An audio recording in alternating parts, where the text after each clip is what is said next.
All right, so today, of course, we're talking about the Harlem Renaissance. From your discussion, it's going to be an explosion of new type of art styles in Harlem, New York. It's going to be centered around the African Americans. All right, so the Harlem Renaissance, once again, you need to know there's going to be an explosion of art, like Justin said, in New York in the 1920s. That's the Harlem Renaissance. An explosion of art in the 1920s.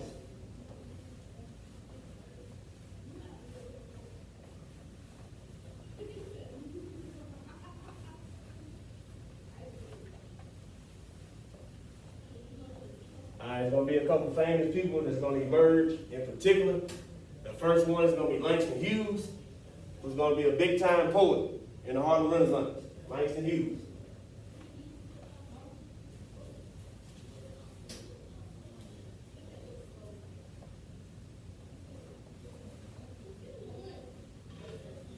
So African Americans are going to express themselves with different art forms during the 1920s, known as the Harlem Renaissance. All right, the next person that's going to be very influential during this movement is going to be a female by the name of Zora Neale Hurston. Like I just told y'all, she wrote a famous book, Their Eyes Are Watching God. They also have a movie on it.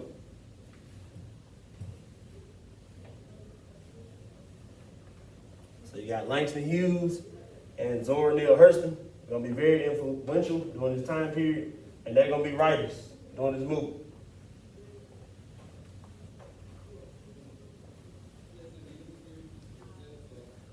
All right, James Weldon Johnson is going to be the head of the NAACP, and he's going to be the first black person hired at New York University. So the 1920s is a great time for African Americans. Known as what, Zach? Who? Known as what? What's this movement called? What? Hold on, say it again. What is this movement called that we're talking about? The Harlem what? Oh, Renaissance. Renaissance. There you go. Oh, pay attention. So James Weldon Johnson is going to be head of the NAACP, and he's going to be the first person hired at New York University. So we got two writers, and you got a political person so far.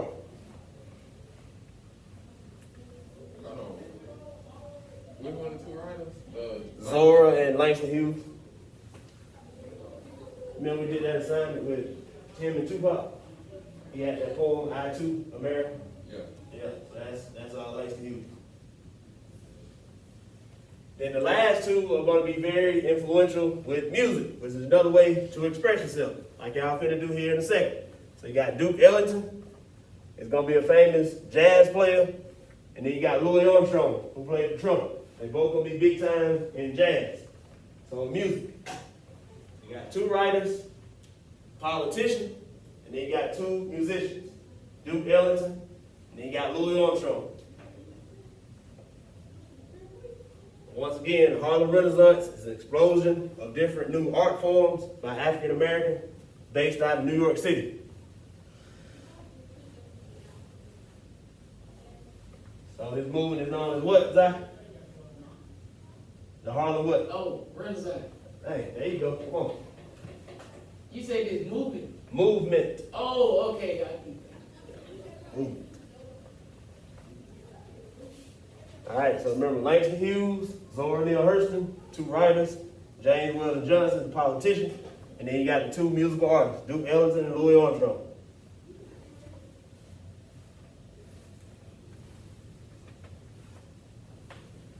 Yeah, I think we were at the Eyes Watching God in middle school, about 6th or 7th grade.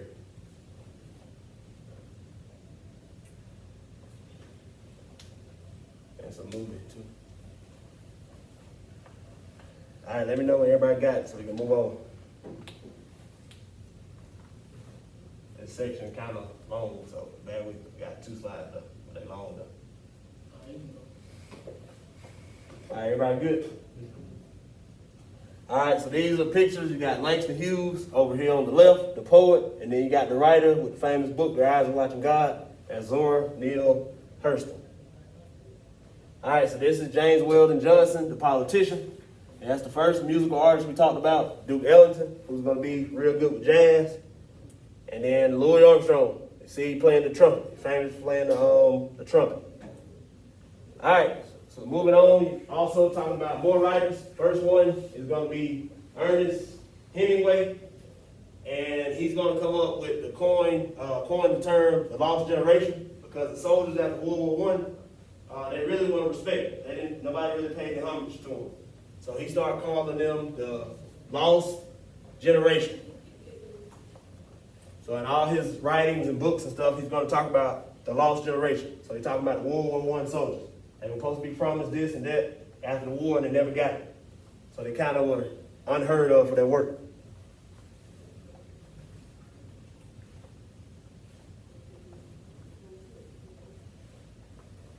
So y'all did read The Great Gatsby in middle school, right? Read what? Gatsby. We read that issue. We read when we was in middle school. So F. Scott Fitzgerald, the next one, is going to basically kind of piggyback off of Ernest Hemingway to a certain point, and he's going to pretty much consider the lost generation as well, and he's going to be famous for writing The Great Gatsby.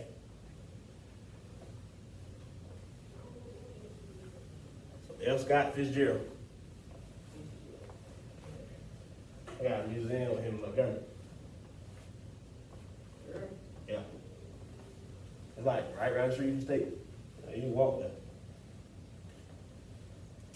So Ernest Hemingway and then F. Scott Fitzgerald. So this is all the stuff going on during the 20s.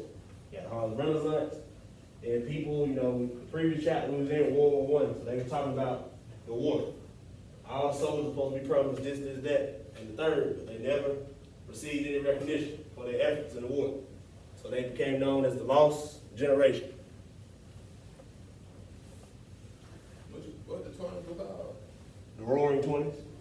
So it was a good time in America. People had plenty of money because everybody was working because we had just came out of the war. So what year the Great Depression was in? We're going to start the stock market crash in 1929. So everybody buying stuff on credit. So that means they wasn't paying back their stuff. And the country going to go pretty much in debt and start with inflation and all that kind of stuff. Then the stock market crash as well. And then 30 is going to be bad. I wish I could show y'all the movie that was supposed to go to the chapter, but really ain't got time. The man was like a famous boxer, ain't gonna go broke and stuff.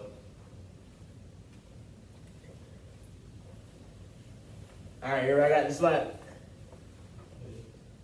All right, so this is Ernest Hemingway, famous writer who coined the term lost generation, talking about the World War I veterans or soldiers. And then this is F. Scott Fitzgerald, and that's The Great Gatsby. That's the movie. Come on TV. All right, so here it is. The next thing, the social status is going to change for women. You're going to have Margaret Sanger, who's going to basically be a women's activist, and she's going to help create birth control. Margaret Sanger.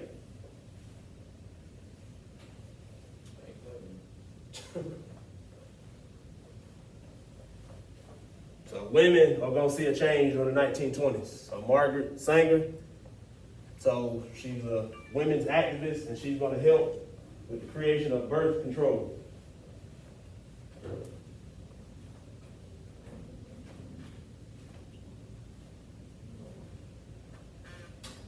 So with that happening, Justin, with the creation of birth control, and talk correctly, don't say nothing crazy, but how do you think women gonna change?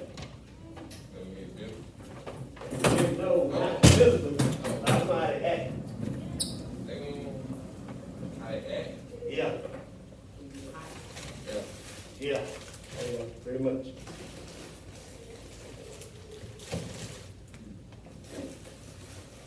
What we got today? Fries and some kind of meat.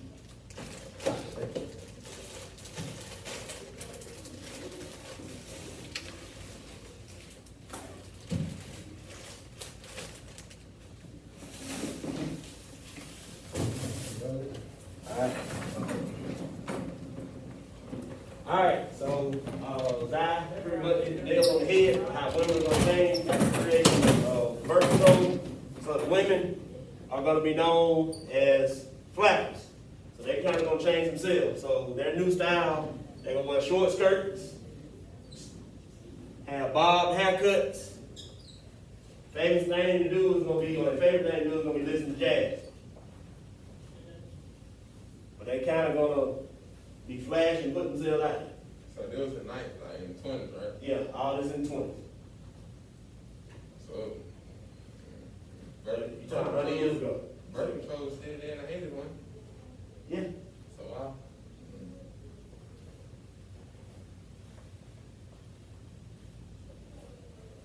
After World War I, women are going to start to receive office jobs. And then you're going to have a rise in women's colleges. So they're going to try to teach the women etiquette. And they're going to be ran by the church.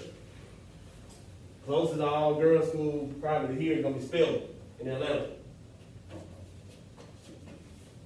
So you got the creation of birth control by Margaret Sanger. She's going to help that. Then the women are going to change like their social role or how they look. They're going to be known as flappers. So they wear short skirts. They'll get a little bob haircut. They're going to start to receive office jobs because women are starting to be appreciated because they showed, remember in World War I, that they could come in and do everything pretty much men could. So they're going to get better jobs. They're going to start the creation of all women's colleges. They're going to try to teach women etiquette and it's ran by the church. That's kind of backwards though. Well, yeah, the school ran by the church, but the women basically, they changed over. I can't really say it. Yeah. So that's backwards. But women are starting to be appreciated a little bit more, so they gonna know it, and then they gonna try to basically change the way they live.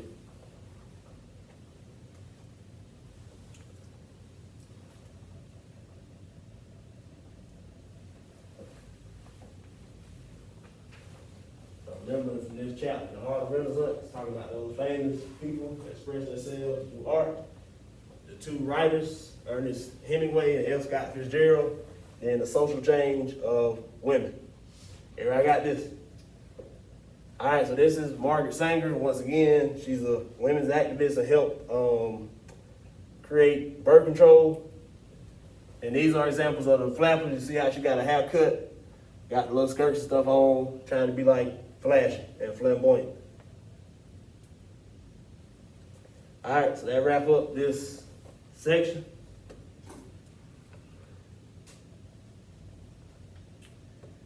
All right, now go to Schoology and then click on the Harlem Renaissance wrap and Zai read the directions from